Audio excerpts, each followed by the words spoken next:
مرحبا وأهلا بكم في برنامج داخل واشنطن. معكم مضيفكم روبرت ساتلوف. ليس سهلا أن يكون المرء خبيرا اقتصاديا.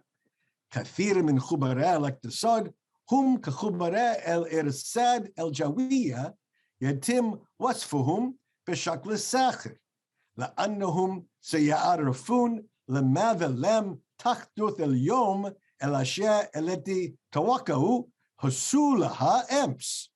ولكن بين الحين والآخر يظهر اقتصادي لامع يرى عبر الضباب ويقدم وجهة نظر واضحة تستند إلى التاريخ والبيانات والبحث والنباهة القوية.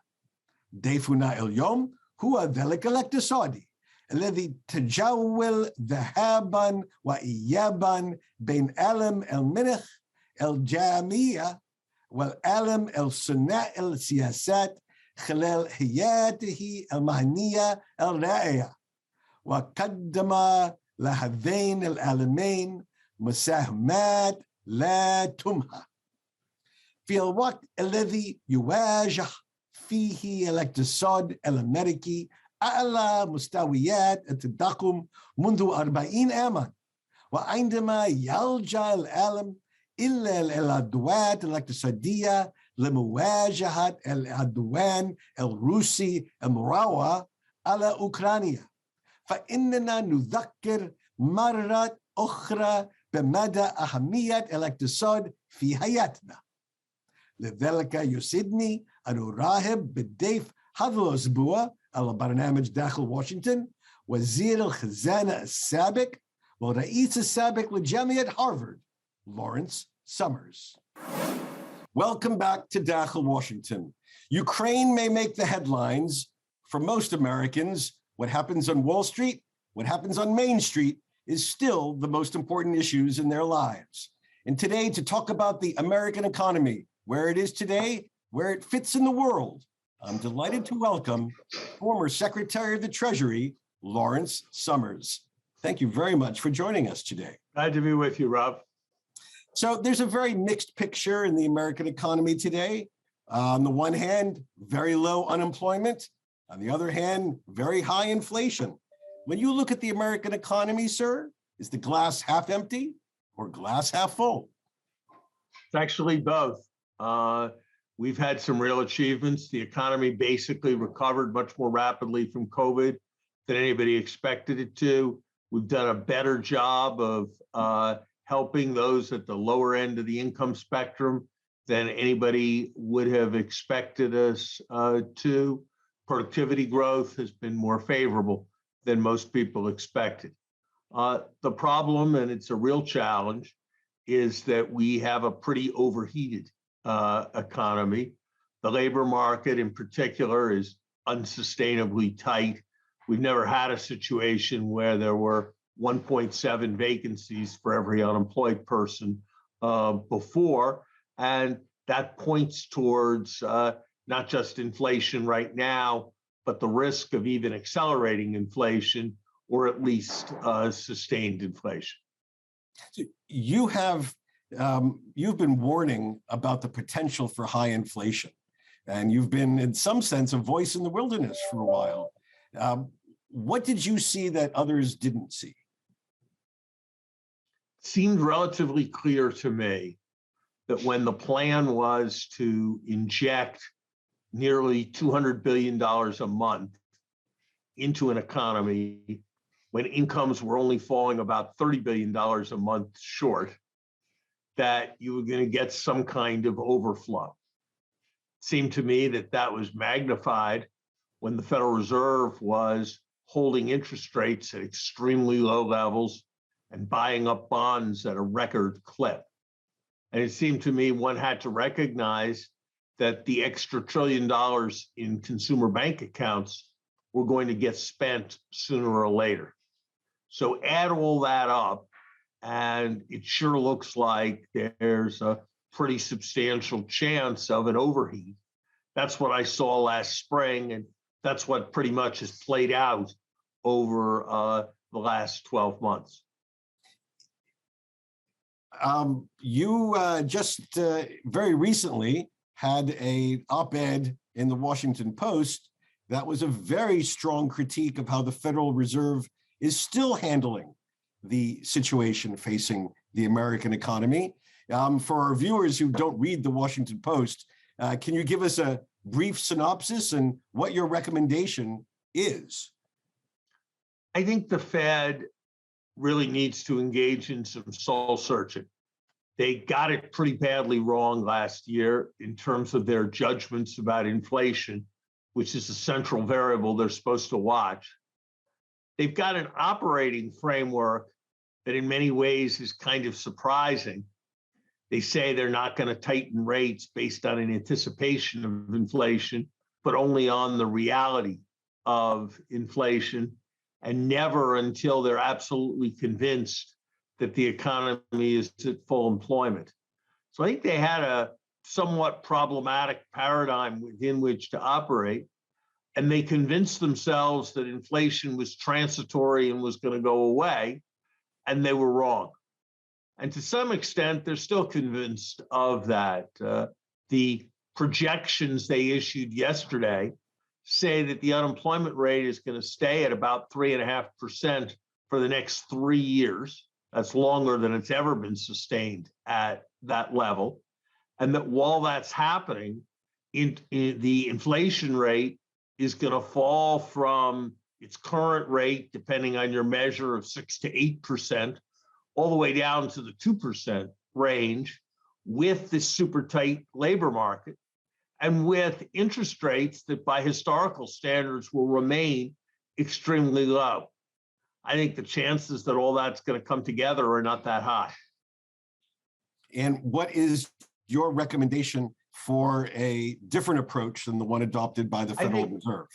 I think they need to make clear that price stability, inflation control are their primary priorities, along with financial stability, not the achievement of various measures of social justice, not the protection of the environment, as valuable as those things are. I think at the same time that they do that, they need to make clear that they now see the risks in overly tight labor and product markets and want to guard against that. And they need to make clear that their determination is absolute in terms of bringing down inflation. And while they certainly will minimize any adverse consequences and want very much to do that, that if we're going to have reasonable economic performance over time, we need to stop inflation expectations from becoming entrenched. And you've had great experience in Washington. You know the political environment as well as the economic environment. How do you think an administration will handle advice which essentially suggests it's time to increase interest rates in America? I think that President Biden and his colleagues understand the importance of an independent central bank. I think they understand that if you get involved in bashing the central bank or beating up on the central bank, the danger is that markets listen and they get more worried, and that leads to higher interest rates, and the central bank doesn't listen. So you get a change in perceptions without a change in policy, the worst of all worlds. So I doubt the Biden administration will make that mistake. And if the central bank doesn't accept this sort of advice and persists on what you think is an unwise course, what's the bad outcome for the American economy? I think the bad outcome is in the direction of the bad outcome we had in the 1970s. It's higher inflation, more loss of confidence in government, and ultimately a major recession as the price of inflation control. You know, inflation is a disease, and the cure for a disease has fewer side effects and is less painful if you catch the disease sooner. All right. When we come back after the break, we're going to talk about a broader range of topics with Secretary Sامrz, everything from how America and the world learned the economic lessons of the pandemic to the economic force we're using against Russia in Ukraine in just a moment. When I was a little boy, February was a special month. Not only do I remember the great blizzard of '78, which shut schools in my hometown for 2 whole weeks in February, but every year we got 2 days off to honor presidents. February 12th for Abraham Lincoln's birthday and February 22nd for George Washington's birthday. It's a good thing we didn't have many more outstanding presidents born in February, otherwise we'd have never gone to school that month. But we don't celebrate Abe's and George's birthdays anymore. Why? According to Encyclopedia Britannica, the story goes like this. In 1968, Congress passed the Uniform Monday Holiday Bill, which moved a number of federal holidays to Mondays, a change designed to give workers a number of long weekends throughout the year. But the change was opposed by traditionalists who believed those holidays should be celebrated on the dates they actually commemorate. During debate on the bill, it was proposed that Washington's birthday be renamed President's Day to honor the birthdays of both Washington and Lincoln, which fall in February. Although Lincoln's birthday was celebrated in many states, such as my own Rhode Island, it was never an official federal holiday. Following much discussion, Congress actually rejected the name change, and technically, the day is really Washington's birthday. But after the bill went into effect in 1971, President's Day became the commonly accepted name, and it remains so today. The result is that we honor George and the 45 others that came after him.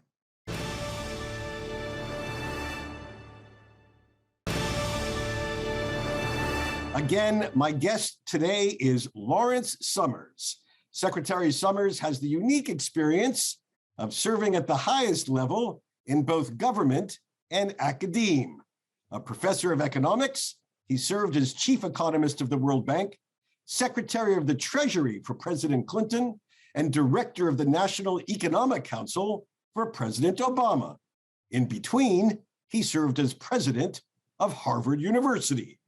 Now that's a resume to make any mother proud. All right, Mr. Secretary, let's turn from the narrow question about the American economy today to a broader question about the global pandemic, another shock we're just coming out of. But before we move from that shock to a new shock, Ukraine, let me ask how, in economic terms, do you think we and the main actors in the global economy handled the pandemic? I think I'd give us an incomplete.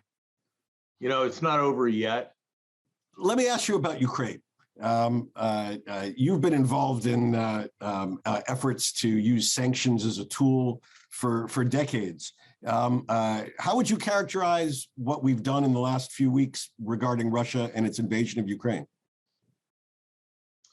I think we've had extraordinary provocation. And I think we've had an extraordinary response. I think we've done more damage to financial confidence in Russia, created more vicious cycles of worry about debt repayment in Russia. We've been more successful in that than I think the normal history of sanctions would suggest. Will it be enough, given the differences in scale, extent of training, and sophistication, if not morale, between Russian troops and Ukrainian troops? I don't know whether it will be enough or not. I pray God that it will be. I don't think we're in danger of doing too much. I think we're in danger of doing too little. I'd like to see more weapons going to Ukraine. I'd like to see a broader ban on the export of on the importation of Russian oil products, because I think that could do some real financial damage to Russia. And in your view, is our economy and our other Western economies strong enough to sustain the broader ban on Russian energy exports that you're suggesting? Certainly with respect to a ban on oil exports, I think that it's affordable. The price we will be paying will be vastly less than the price that's being paid by the people of Ukraine. So let me ask you on the policy side, if you're sitting in the Biden administration and you want to do all these things and you have competing priorities, a climate change priority, a Ukraine cut off from Russia priority, an inflation priority, how do you balance these things today?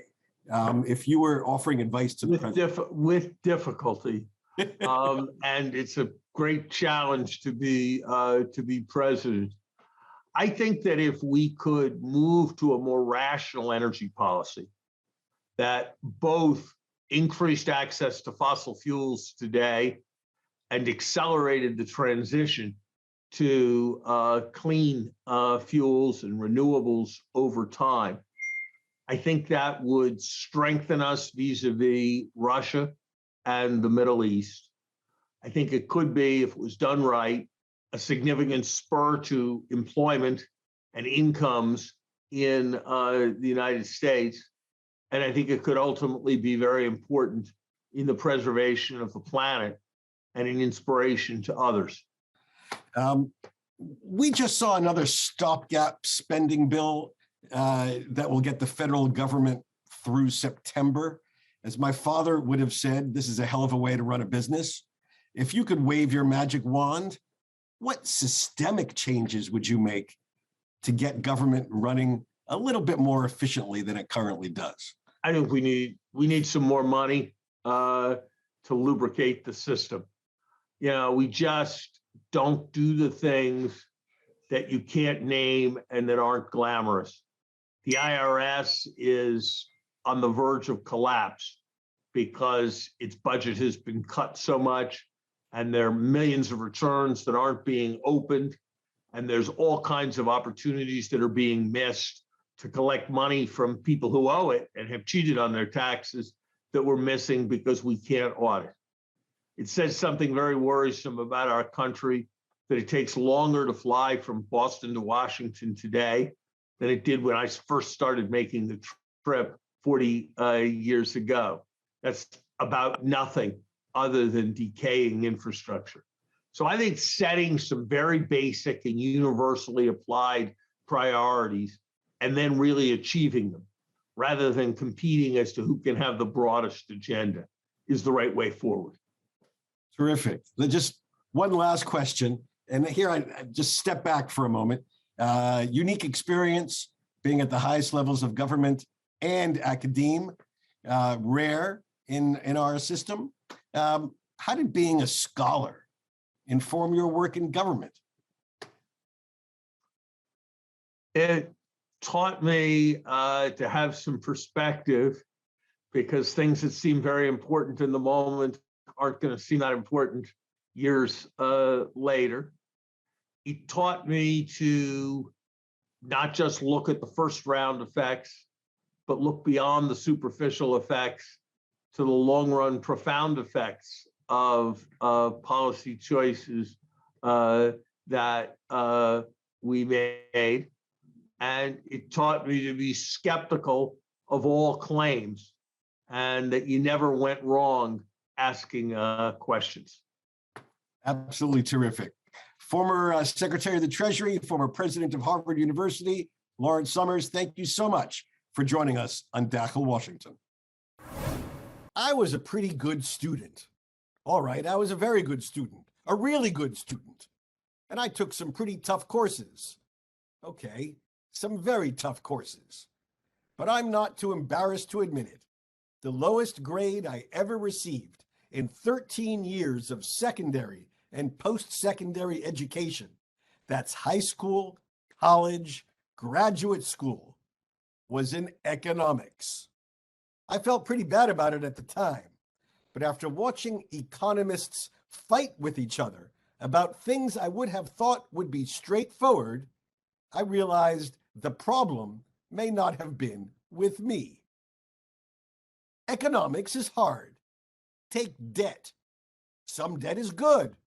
Too much debt is bad. How much is too much? Economists could argue about that all night. Or taxes. We need taxes to run government, but too much will stifle entrepreneurship and bring the economy to a halt. How much is too much? Again, economists can't agree.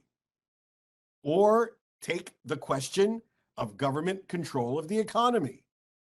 Some things have to be run by the government. Police, the fire department, public health. Some things are better off left in the hands of the private sector. Coffee shops, sports teams, newspapers.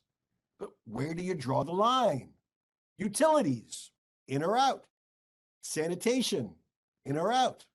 Education, in or out? Again, the answer is not as clear as you think. Economists can help, though sometimes that only complicates the picture. As George Bernard Shaw once joked, if all the economists in the world were laid end to end, they would still not reach a conclusion. Or take the current curse, inflation. Instinctively, we consumers want prices to fall, but an economy with ever falling prices is terrible. Consumers will never buy anything because they assume they can get a better deal tomorrow. Life would grind to a halt. We would be in a depression. So economists want prices to rise slowly, continuously, just a little bit at a time, say 2% per year. But that's a very tough thing to control. We solved one problem, the recession caused by the COVID pandemic, by spending our way out of it, flooding so much free money into the economy that 2% increase in prices became 5, 6, now 7%. In the grand scheme of things, the difference between 2% and 7% on any one item is not huge, but multiply it over an entire economy, and it's massive. That's the situation we now face.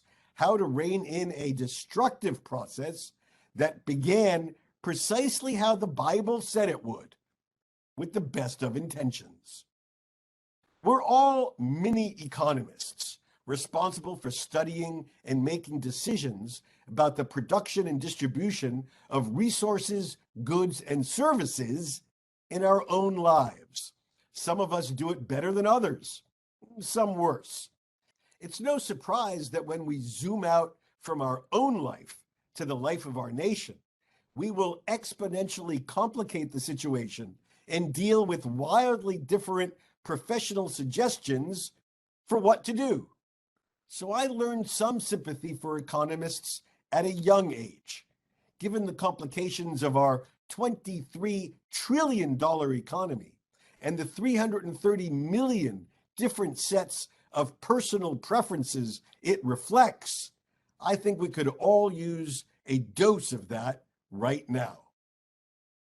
بهذا نصل لنهاية هذه الحلقة من برنامج داخل واشنطن.